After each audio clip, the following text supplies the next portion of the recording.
Welcome to Classic Rock Reviews Unfiltered! Exclamation point. I'm your host, Mike Atwater, along with Mike Torty. And here we go. Oh, Just Dave say Green. Dave Green. Dave. Is it me or him? No, it's Dave. It's Dave. I have trouble with colors, so my name being kind of... That's Dave's shtick. That's part of his shtick. His shtick. And we have a... I'll show you my shtick. Hey, no. I don't want to start editing in the first minute here. Okay, so it is unfiltered, but we have a special guest on the phone, which is a makeshift deal here. Kevin Jessica. Kevin, welcome to the show. Welcome. Thank you guys for having me, man. I'm excited to be here. Well, before we go through, our album and me talking about like how this works, why don't you give us a couple of plugs? You're my nephew, right? Of Mike Atwater, my sister Eileen's middle son. The check's cleared. So, I think my biggest thing right now when I'm not home brewing, when I'm not playing disc golf out here in Colorado, I have a blog that you can check out. It's kevinjaska.com. It's the only kevinjaska.com, so if you misspell it, you'll probably get close enough. But I post all of my music reviews there. Every year I do an end of the year review. So, check out my top 30 albums. Some of them are metal, some of them are folk, some of them are prog. I really cover kind of the spectrum of everything. So check it out. How many years have you been doing it? I think this is year 4 or 5. Okay. That I've officially posted them on my website. So he's a great writer. Awesome. He's a great writer. He's an educator in the middle school. High school this year. So I've been doing juniors, so US Lit, and then my seniors. We're going to start in a couple weeks here a album review unit where we look at how to review albums that we're going to be listening to, albums that are either important to them or important to the genres that they like, and they're going to be formulating opinions and writing arguments. Oh, that's awesome! And doing the whole thing, doing what we're doing right now. So I want to go back to high school. That's awesome. I'll have you Skype in. There you go. You'll be my special guest. That'd be time. amazing. Make them write up classical music. Yeah. I'll do my best. Nowadays, it's so funny. They're like, "Oh, you listen to music from the 1900s?" It's like, come on, what are we doing? Yeah. There you go. Kevin, real quick, what is your favorite group? What is my favorite band of all time? Yeah. Ooh. That's not death metal. That's a hard question because I feel like it changes so much. But if we had to look at consistent group, there is a band that is it's actually kind of appropriate that you asked me that question. A band that has a lot of stuff that's reminiscent to Floyd in their influences. But the band is called Coheed and Cambria, and they're a progressive rock band that... Oh, did we lose them? This is where the technology happens. This is where the sausage is made. No, it's trying to figure out what word that the band name was, and it's like. I think we lost you. I broke it with my band. Coheed and Cambria. I've heard of them. Yeah. So they're like a progressive hard rock. Yeah, I mean the album in particular that I would recommend anyone who's kind of an older progressive fan to listen to. It's called Good Apollo, I'm Burning Star 4. It's their black album with red lettering on it, but a lot of the music on that album is reminiscent of Zeppelin, Floyd, Queen, a lot of those kind of Boston, a lot of those big rock, progressive rock bands from the 70s. And that's what I love about your blog. Sounds good. That's what I love about your blog, because you actually say this is reminiscent of these 3 bands. If you like them, this is you do, as you listen to the album, you do kind of get glimpses of those other bands that you mentioned. That's kind of cool. Did you accidentally overlook Bread? He probably doesn't even know what bread is. You thought you said it's toast. Funny that you mentioned Bread. I feel like whenever I go to vintage record stores and I see their albums, I'm tempted to buy them because I think my dad has a couple in his collection. Ooh, I get to tease him now. It's also been mentioned to me as like makeout music. So, Probably. Yeah, your I Aunt don't know Kim, if that's really the vibe your I'm Aunt going Kim was for. a big fan of bread, best of bread, right?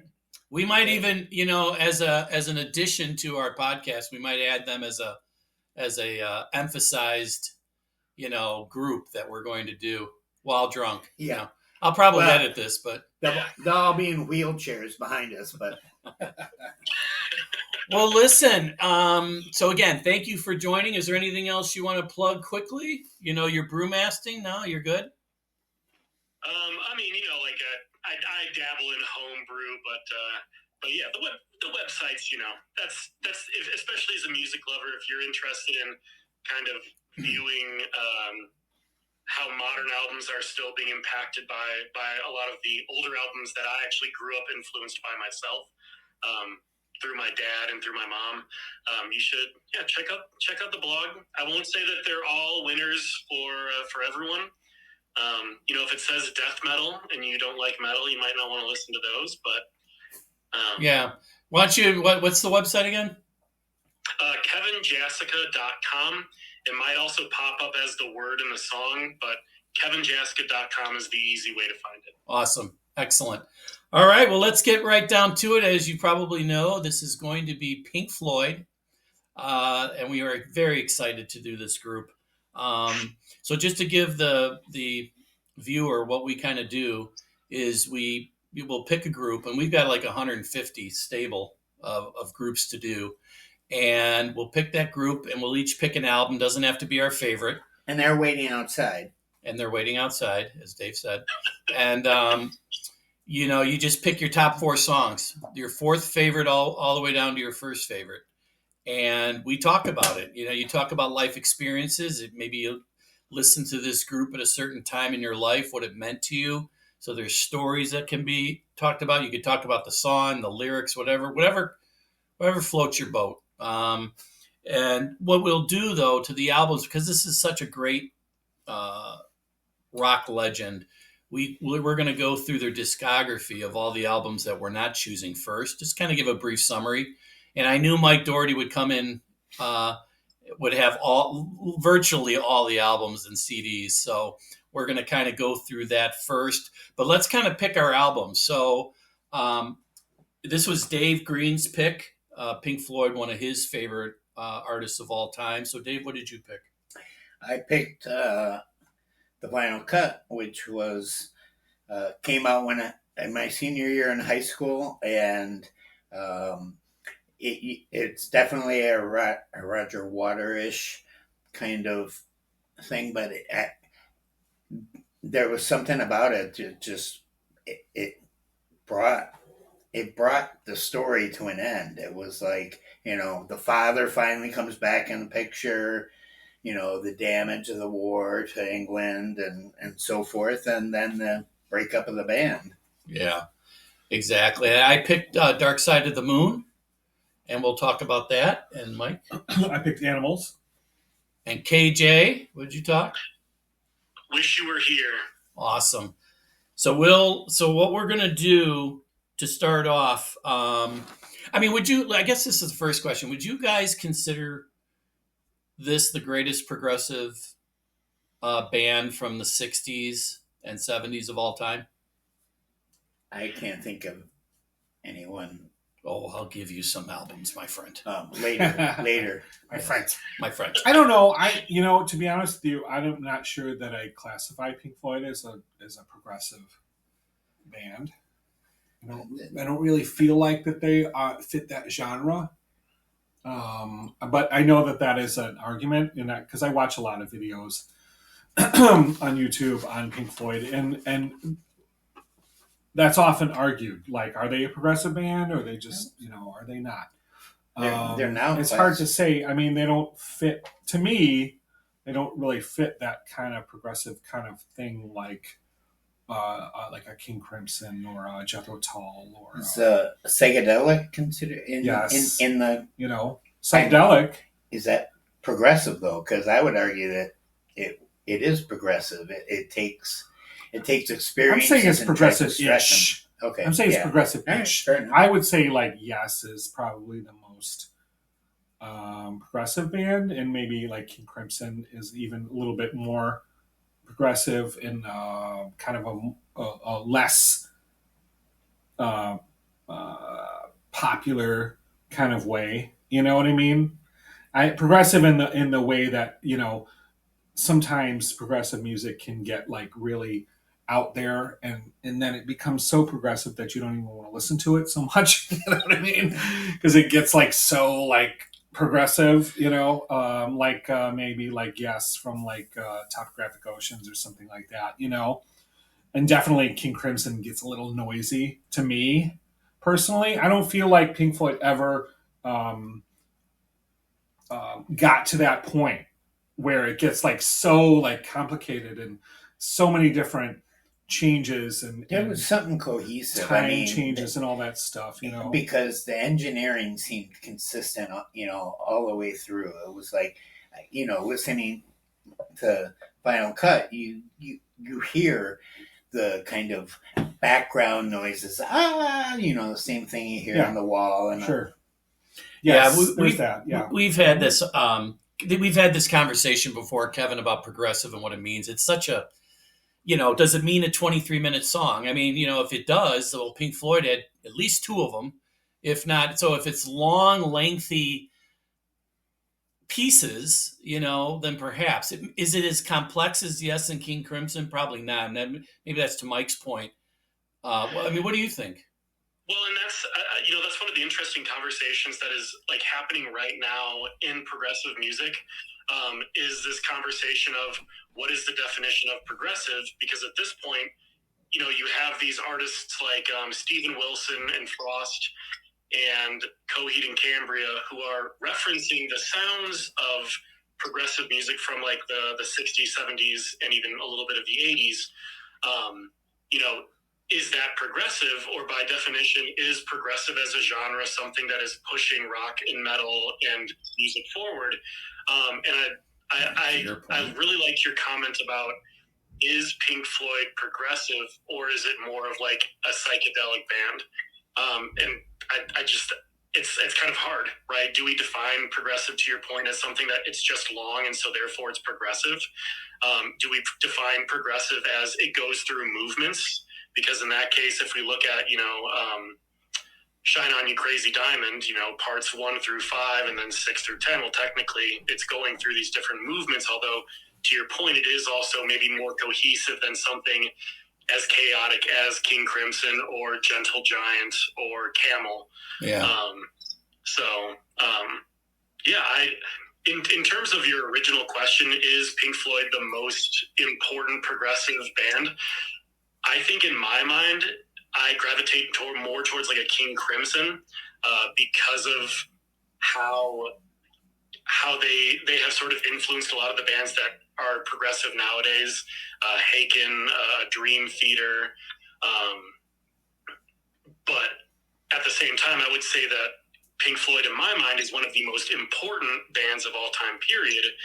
Top 5, for me at least, because of the way that they took psychedelic music and they crafted into this cohesive package where we see artists who are now influenced by, the fuzzy sounds from Saucer Full of Secrets or Piper at the Gates, or the kind of the more lush landscapes of Animals and Wish You Were Here. Yeah. So it's a really great question. It's a loaded question, but it's a great question. It is. They might be one of the first psychedelic, I'm sure, the Kinks, and there's probably other groups that might have been there at the same time, but certainly with Syd Barrett, their original founding member who was on the first couple of albums, which we'll go through in a summary, his songs, were very spacey. I mean, those spacey psychedelic, the first, album and a half, if you will, of Syd stuff. And then you go to Syd Barrett's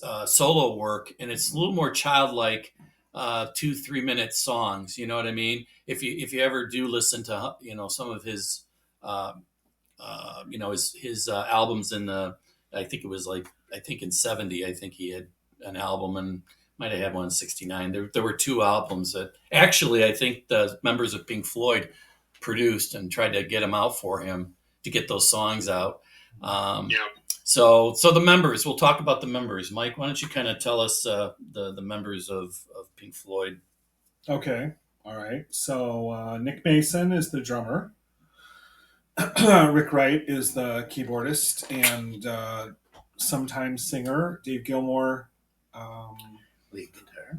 Well, first Singer. Sid Barrett was the first original singer and leader of the group and songwriter, original songwriter. He only he was only on the first album, Pipe at the Gates of Dawn, and then he had one song on Saucer Full of Secrets. He was then kicked out. Just, you could talk, this story could go on for a half hour. So he was kicked out basically for unclear reasons. It's not quite sure. Nobody's quite sure if it was just acid related, what they say is acid casualty, or if he had undiagnosed schizophrenia or a combination of both. Yeah. But basically, they started in they first became real popular in '66, and they were playing like these real long psychedelic kind of like space out kind of jams and stuff in London, and then they got signed, and their first album was not necessarily of that same kind of music, but just real short kind of like pop songs, kind of British kind of like pastoral kind of like childlike kind of songs. Samly Play and some psychedelia. Yeah. Arnold Lane and Samly Play. And as their first album came out, Sid Barrett first then started to exhibit signs of strange behavior or whatever, and unwillingness to kind of play the game on Top of the Pops or other related kind of like TV shows where they were trying to promote their album or their singles, and they had an aborted kind of American tour in '67 that they had to abort it because he basically was not well playing, and he wasn't even even in the ones where he just had to lip sync. He wasn't even doing that. He would just like stand there, and so they basically had to abort that tour.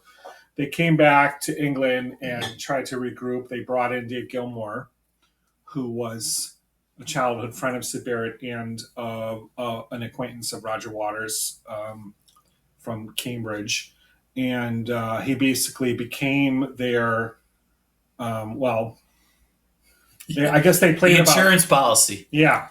They played about 6 gigs. A good one. Where the 5 of them played. And Gilmour would sing and play guitar. And sometimes Sid Barrett would play.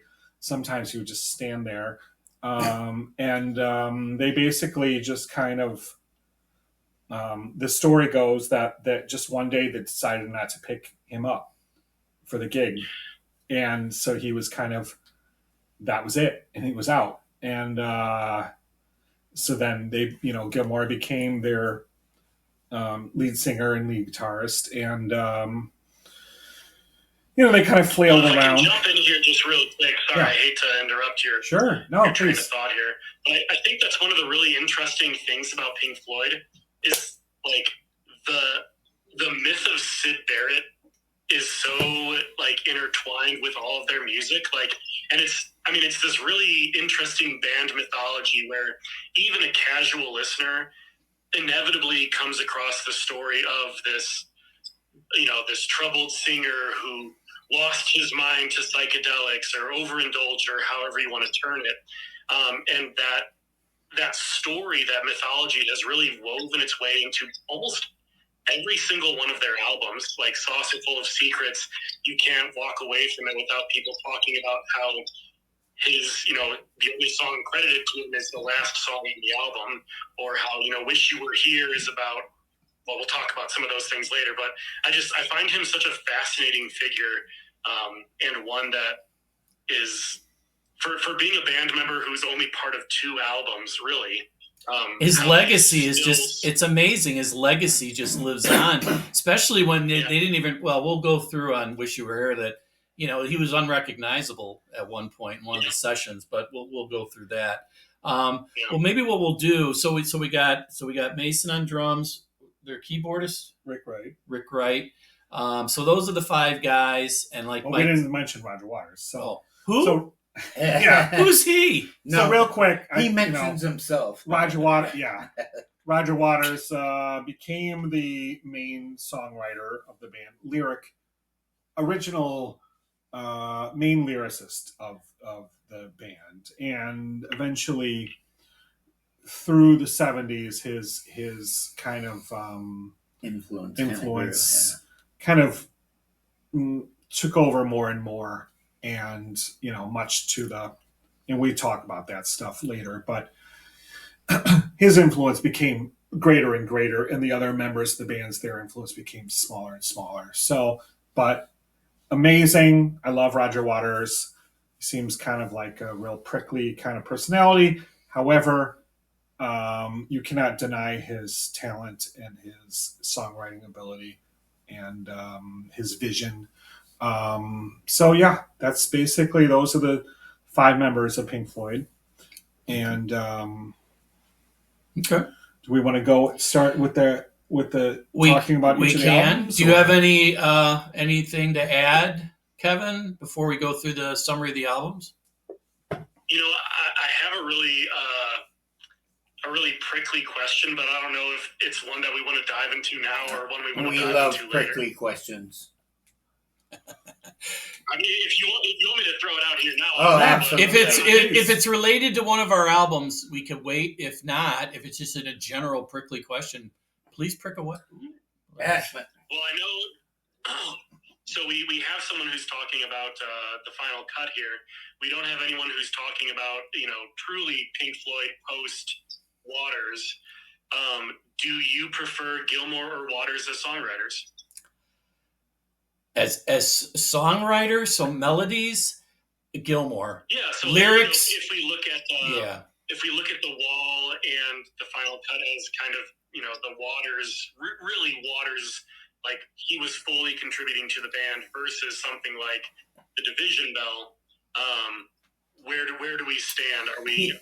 Waters had stronger contributions, or Gilmour did? Well, Waters is a very effective musical storyteller.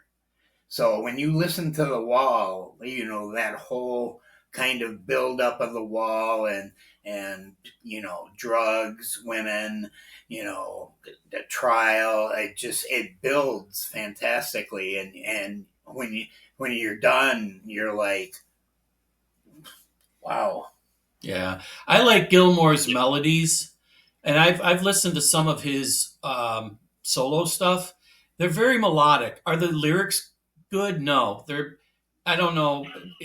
Maybe that's not fair. I shouldn't say that's not fair, but I'm comparing him to Roger Waters, and so I think lyrically Waters was the best. Sid Barrett was second, and maybe Gilmour third, right? Post Waters. Like A Momentary Lapse of Reason. There's some really good lyrics on that album.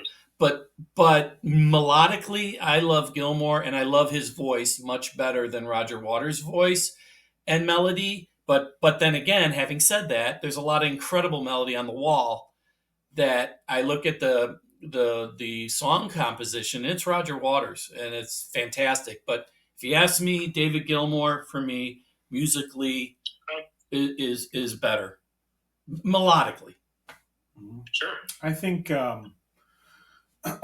the strength of Pink Floyd is the combination of Gilmour and Waters. Yep. And they're two, before they hated each other.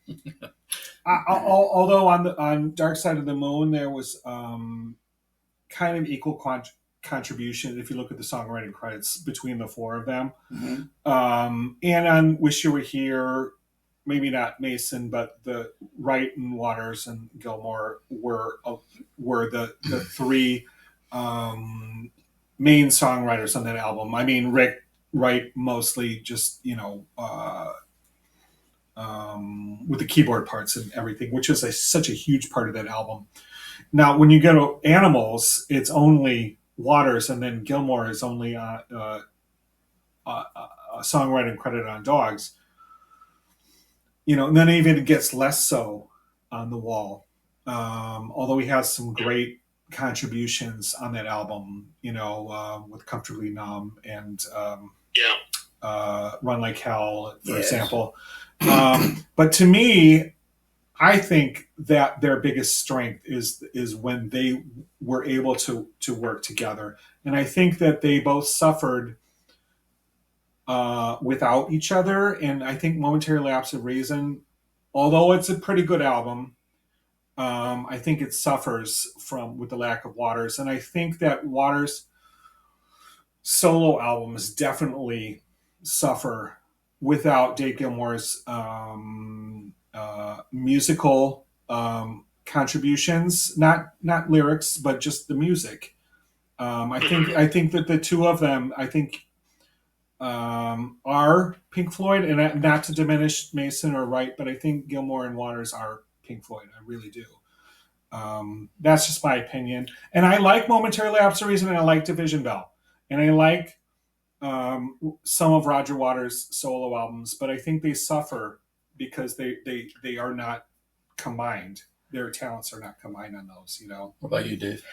Well, I agree. I mean, I think that when two people, they get on the same page and they have complementary skills and they're open to other ideas, then that's when the magic can happen. But if you have someone who you don't like, or there's something annoying about them, whatever it is, it does take away. And it's like eventually they become a kind of excised from the band because they're marginalized because people don't want to work with them.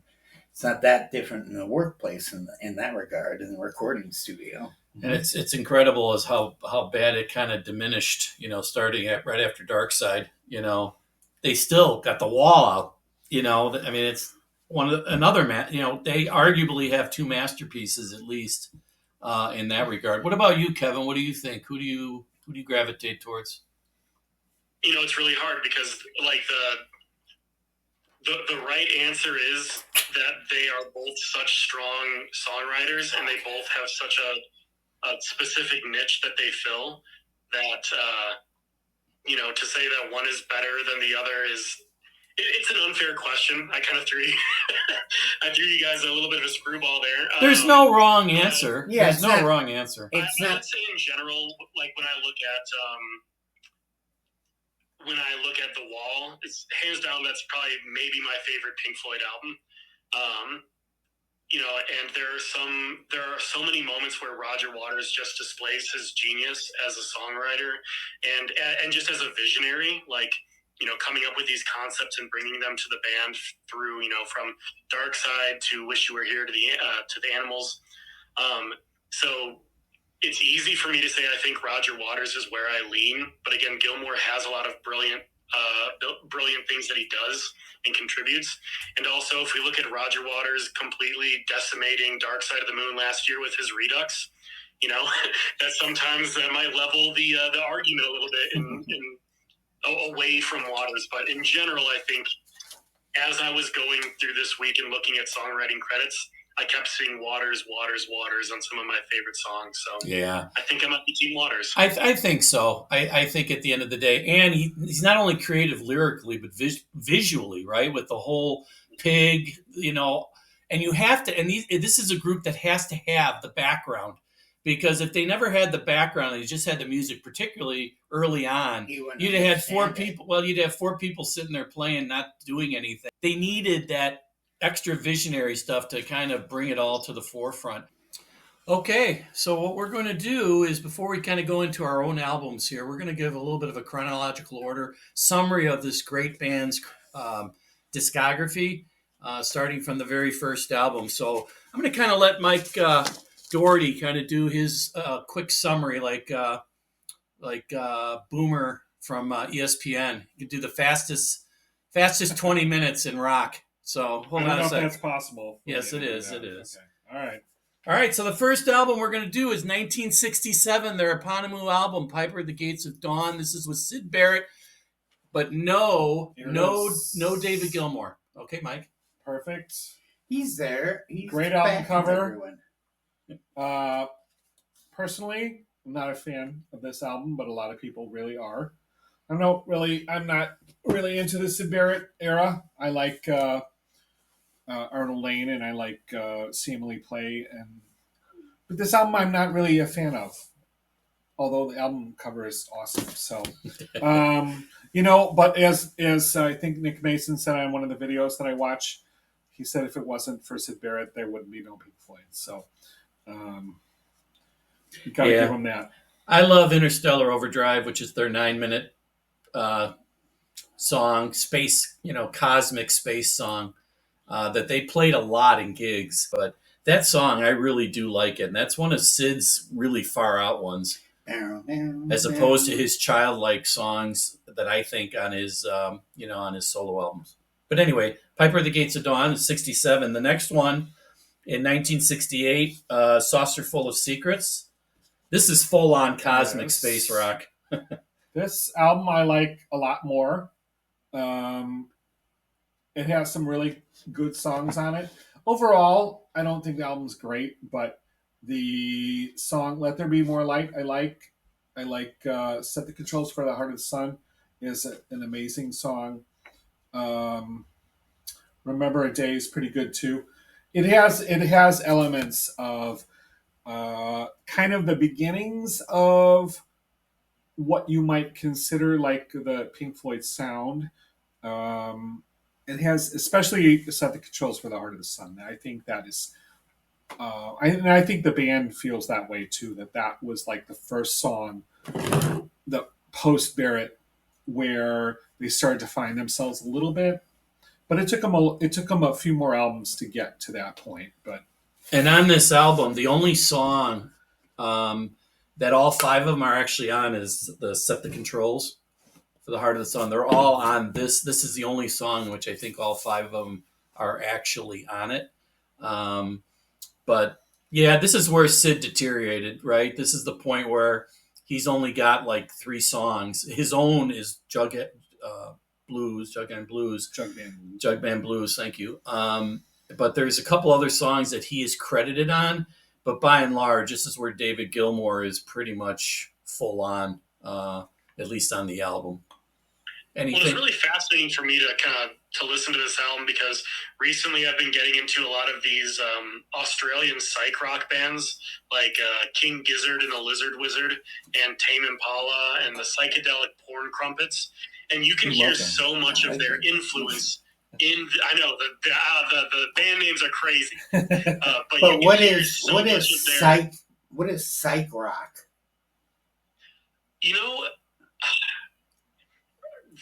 Really, it's like you're fucked up and you'll never recover. It's all this rock music that is like heavily infused with fuzz. It's kind of like garage rock, sort of indie. Really, if you listen to a Saucer Full of Secrets, you hear bands taking the sound that they had back then and doing it right now, and adding their own colors and their own flavors to it. So it was exciting for me to hear, again, like songs like "Let There Be More Light," straight up was like, oh my gosh, this is a King Giz song, totally. Like, I can see a band nowadays writing a song that sounds like this. So very cool album. And even though the title track meanders a little bit, you do hear that like Pink Floyd is starting to turn this dial towards what they were going to become. So even "Let There Be Light," cool. Yeah, no, exactly. When "Let There Be Light," there's reminiscence of, you could say, and on Metal, which we'll talk about a little bit, but there's that Dark Side of the Moon. You can hear it just a little bit. So that's their 68. This is pretty much this. The next one is 1969. This is a soundtrack that they did for a movie that kind of bombed called More. So they did the soundtrack. Now Syd is gone. This is Mike said it perfectly. So there's some good songs on here. There are. Cirrus Minor, the Nile Song, Crying Song on Up the Khyber, Green is the Color, Ibiza. Cymbeline. The first side is pretty good. The second side is more what you would call like instrumental, kind of like incidental music. The first side, there's some actually pretty good songs on here. Yeah, I mean, Ibiza Bar is good. That's between Ibiza Bar and the Nile Song. Those are probably two of their heaviest in their catalog, in my mind. yeah. And Cymbeline. I was listening to this album earlier today, and I bought this. Most of the I would talk about this when we do my animals part, but I started to listen to Pink Floyd probably when I was about 15, 16. So it's like 85, 86, somewhere around there. And really dove headlong and then really started to buy all their albums at that point. And I think some of these I bought in high school, some of them I bought in college. But in about 2 or 3 years, I pretty much had all of their albums. And I really liked this album at the time. But really haven't listened to it in like 35 years or something like that. But in preparation for this podcast, I started to listen to it again, and I was like, "Yeah, this is a good album. It's not great, but it's a soundtrack album. But there's some really good songs on here." So and Roger Waters wrote most of them on side 1, and side 2 is more of a collaborative effort. Just FYI. Next album is the second one of 1969, Uma Guma, which is right there. Awesome cover. That's about the only thing that you can say about this album that's awesome is this cover because it's so great. It's a picture. It's a picture within a picture within a picture within a picture. So as the picture keeps going backwards, each of their positions change. Like in the first one, like Gilmore is sitting, and then in the next one, Roger Waters is sitting in that same position, and then the next one is like another member is sitting. So it's kind of like one of those kind of like, ooh, freaky. This a double album. Half the album is live, the other half is all 4 of them are kind of doing their own thing, each one of them. Yeah, they have a quarter, like they each play like on a half of an album. Like there's a Gilmore part, and then there's a Waters part, etc. None of them are memorable whatsoever. The live part is pretty good. Overall, like I said, the album cover is great. The album itself is not good, but okay. Let's go to Adam Hart Mother, their 1970. By the way, they had pretty much an album every year up through Dark Side of the Moon. Adam Hart Mother. Nice cow. Very cool cover. This went to number 1 in England, which I think caught them by surprise. The whole side, well, yeah, but the thing is, it's kind of similar to Uma Guma's strategy, where side 1 was, the band, and then side 2 again kind of experimented, and each one of them kind of doing, and it goes back to what you guys are saying, that it's really, what is it, the sum of the parts? What's that? What's the catchphrase? Something is better than the sum of its parts, or some. Yeah, help me out here. I feel like George Bush. I know what you're saying. Yeah. What's that? The whole is better than the sum of the parts. Thank you. Yeah, that sounds good. 1,000 points of light. Exactly. But the point is, they need each other. Bottom line. Yeah. And even when they do go individually, it doesn't sound good. Yeah. As good. The Adam Hart Mother Suite, it takes up one side, the first side, a whole first side. And mostly, I think it's all instrumental, actually, if I'm not mistaken. It's pretty good. It's not great, but it's a kind of an intro into the next album, which is Metal. Their 71 album, which has Echoes on it, and Echoes. All the Pink Floyd members in the different documentaries that I've seen, they all say that Echoes was the first time that they actually figured it out and started to sound like Pink Floyd. Really, if you listen to Echoes, there's a lot of Dark Side of the Moon sounds that are going through that, and also you know, I don't know. Have you ever listened to Phantom of the Opera? Da, da, da, da, da, da. That da da da da da is a big, huge theme throughout the 23 minutes of Echoes, and it's really cool. I'm not saying who did, you know, but there's that part of it that sounds like it. And if you compare Adam Hart Mother's 23-minute opus to Echoes 23-minute opus, I'll take Echoes hands down every day. Echoes is awesome. Oh, speaking of that, this videotape I have, it's called Pink Floyd Live at Pompeii. And this was recorded in 1972, I believe. During the recording of, it's after metal, but it's during the recording of the next album here, Obscured by Clouds, and Dark Side of the Moon. And the greatest, which is cool in itself, shows them in the studio recording different parts and solos and things. But the greatest part about the movie Live at Pompeii is that they are playing in a empty Colosseum in Pompeii, in like a ruins of a Colosseum. And it's just them playing in the center of this Colosseum in summer, I suppose. It has all the cameras and cranes and stuff, and there's no audience there. And just if you like to watch like a band like actually play, you know, some people might be bored by that, but it's so cool to see them actually play these songs, especially Echoes. They play Echoes, and that's like 20 minutes of this movie. And it's just amazing. If you're a Pink Floyd fan, I totally recommend that you watch this. You can probably find it on YouTube, I suppose, but it's called Pink Floyd Live at Pompeii. This video I bought probably in 1990. So the next album, going right into 1972, Obscured by Clouds. Obscured by Clouds. This Kind of one, a cool cover. This one, I think the first 4 songs are each like 3 minutes long, which is like pop songs in the Pink Floyd discography. It's like, oh my God, they've cut it short after Echoes, you know. But there's a song called "The Gold It's called, and it's kind of, if you listen to that, it's kind of a combination of Paul Simon's "Love Me Like a Rock," and I don't know if you've heard of that song before, or Norman Greenbaum's "Spirit in the Sky." But if you listen, it's a combination. Some of that, the vibe going on that song. That's my favorite song on that album. But by and large, I'm not a big Obscured by Clouds fan. Yeah, there's some okay songs on here. Childhood's End, I think it's a good song, which kind of has kind of a Dark Side of the Moon kind of like time kind of feeling to it. Overall, the songs on here, it's kind of odd because as I read about this album,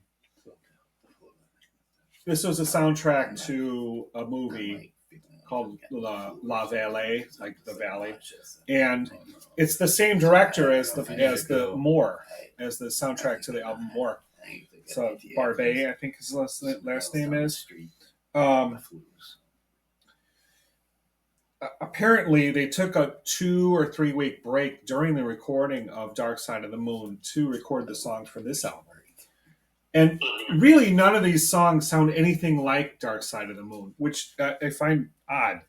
So I don't know if these were just kind of like songs that they just had kicking around for a long time that they just hadn't, that they didn't think were good enough. I'm not sure. But they don't have really, other than Childhood's End, they really don't have the same kind of feeling as Dark Side of the Moon. So it's kind of an oddity. But it's fun to listen to. It's, it's kind of lighthearted.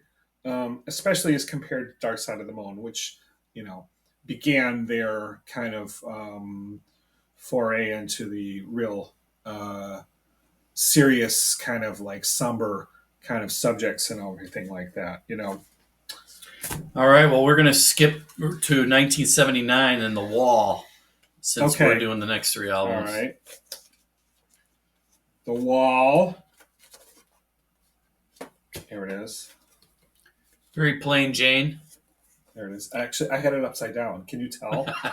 You could have it. It's a square, Mike. Yeah, this is the rock opera, you know. Yep. I mean, that's the one where, they took the concept of the White Album and put squares on it. Yeah. To me, this is like, I didn't pick The Wall as my subject for today, but I do believe this is their best album. Universally admired. I think this is their best album. I really do. I would second that sentiment. It just, when we look at those 4 albums that we're going to really dive into, Dark Side, Animals, Wish You Were Here, and The Wall, all of them are what I would consider damn near perfect, if not perfect, albums. But if I had to kind of rank them, The Wall would definitely be my favorite as well. There's something about it that, while it doesn't have the same long song structures as some of the other albums, there's a heart and an emotion to it that it just can't be touched. Totally agree. I mean, Roger tells his story in there, not directly, but indirectly with his music and the way the character progresses and his, from mother to being the little baby, hearing the airplane go overhead, to Comfortably Numb, to the trial, and then the wall breaking down. It's all about the cumulative effect of, having to be the main man. And just think this album could have germinated from an incident that happened during the Animals tour, where Roger got so fed up with the fans that he spit into the audience, and he thought at the end of the day, I wish I had a wall between myself and that there's a wall right on the stage between the group and the fans. And it's possible that the wall, isolation, is one of the biggest things on that album. And I think that, I'm not going to say that incident stemmed it, but there was probably a germination there of, hey, my next album's going to be, we're here, the audience is there. I'll come up with a different theme, but it's going to be about isolation and maybe some other themes. Yeah. I don't know. It definitely feels like their darkest and heaviest and angriest album, at least in my opinion. I mean, the content of Wish You Were Here, which I'll talk about later, is heavy in itself. But when you look at this album, there's this like palpable rage and darkness to it that they don't touch upon until that time. I actually, this morning, I was just going to listen to a couple of songs from it just because I love it as an album, and I ended up listening to the whole thing front to back because, to me, it's a story, right? Like, you can't start a novel on chapter 2 and then jump to chapter 7. Like, you have to listen to the whole entirety of The Wall, at least in my opinion, to really get the experience. So that's when I enjoy it the most, is put me in a dark room. Like most Floyd albums, I guess. But. Yeah, exactly. And the other thing, just not from a story standpoint, but we talk about this often, that double albums, it's kind of a topic that comes up every once in a while. It's like, well, if you make this a single album, it would be perfect. Where some people think certain double albums have some padding in it in order to, fill it out, right? Like, it's not perfect. It's not great from start to finish. There's a lot of filler and things like that. And I think this album, and I know Mike would disagree, but I think the White Album is a perfect double album. And I think The Wall is a perfect double album.